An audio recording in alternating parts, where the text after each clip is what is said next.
Grace to and peace from God our Creator and Christ our Redeemer. Please be seated.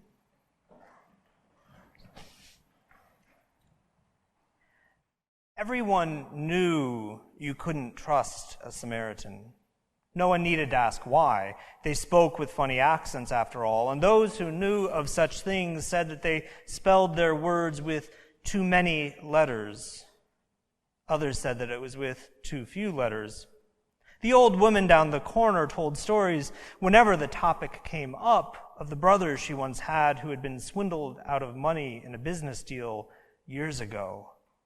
With her finger, she punctuated this, that it was the last time he ever did business with a Samaritan. Everyone had heard stories about how Samaritans worshipped. It was all wrong. They continually stood up and kneeled down as if even in their worship they were shifty and were afraid to hold still. There were even whispers of stranger things, shocking things that they did when gathered in their temple. Sure, the stories grew a little stranger with each telling, but they did sound like the sort of thing that a Samaritan would do, because everyone knew that you couldn't trust a Samaritan. It had always been that way. What then was this story? What was this troubling story that a Samaritan had helped a Judean, robbed, beaten, and left for dead? Everyone knew that their feelings towards Samaritans were reciprocated. Who was this Samaritan that he would show compassion and mercy to this man who was his enemy? What could have changed his heart there on the side of the road? Who could have whispered in his ear a new way of being? Everyone knew of the enmity between their peoples. It had always been that way. The people listened to Jesus' story with disbelief, for people have long memories of their own and memories handed down to them by others. But only God has always been. And while our memories are long, God has seen everything that ever was, and God remembers before there was anything that could be remembered. While the people were shocked at Jesus' story, God remembered. God remembered a time before everyone knew that you couldn't trust a Samaritan, a time before relationships had become strained and broken, a time before histories had been forgotten. God remembered a time when the Samaritans and the Judeans had been one people, the people of God, whom God had called out of the land of Egypt into the promised land. God whispered into the ear of the Samaritan as he beheld the man beaten and left for dead on the side of the road. The Samaritan remembered God.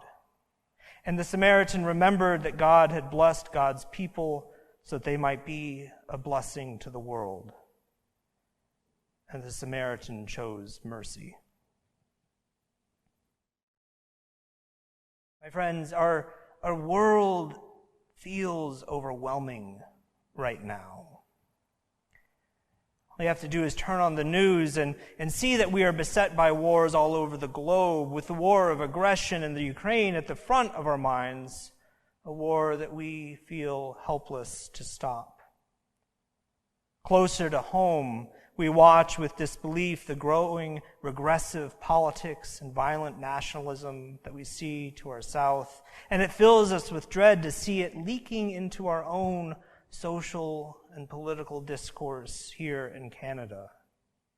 And at the same time, we're struggling with a period of economic uncertainty marked by inflation, yes, but more concerningly, by massive income inequalities that place people in radically different socioeconomic realities.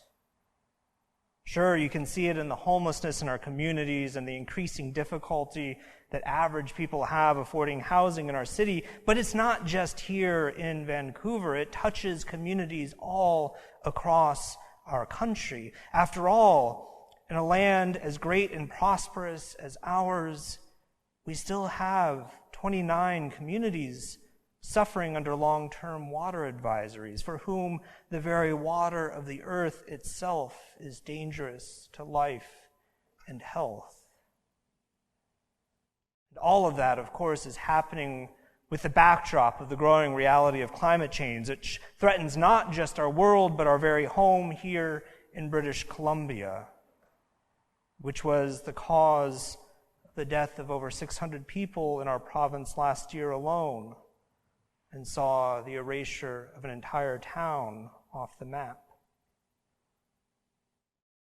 Yes, the world is overwhelming right now. The world is overwhelming right now, and everyone knows that there isn't much that can be done about it. The wisdom of the world tells us that the problems we face are too big for us to tackle ourselves, for us to make a difference ourselves.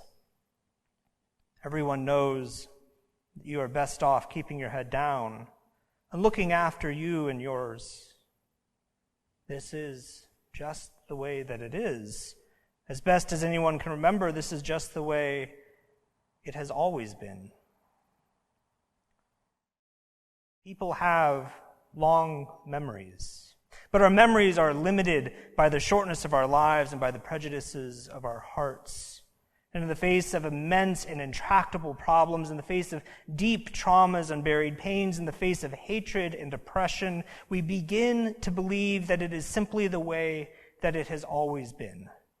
We begin to believe that our present reality of the world and our lives cannot be fundamentally changed because it is the only way that it can be. It is the only way it has ever been. We are not alone. You are not alone. God is with us. God is with us, and God remembers. We have long memories, yes, and God remembers what we cannot. God remembers what we choose not. God remembers what we could never. In the face of immense and intractable problems, in the face of deep traumas and buried pains, in the face of hatred and oppression, God remembers a time before. For everything that has ever happened in the great expanse of all creation, God remembers a time before.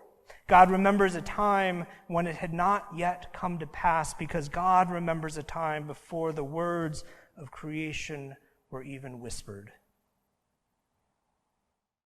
As we stand beholding this immensity of pain and brokenness in our world, feeling like we might be lost and swept away as it crashes over us, God remembers.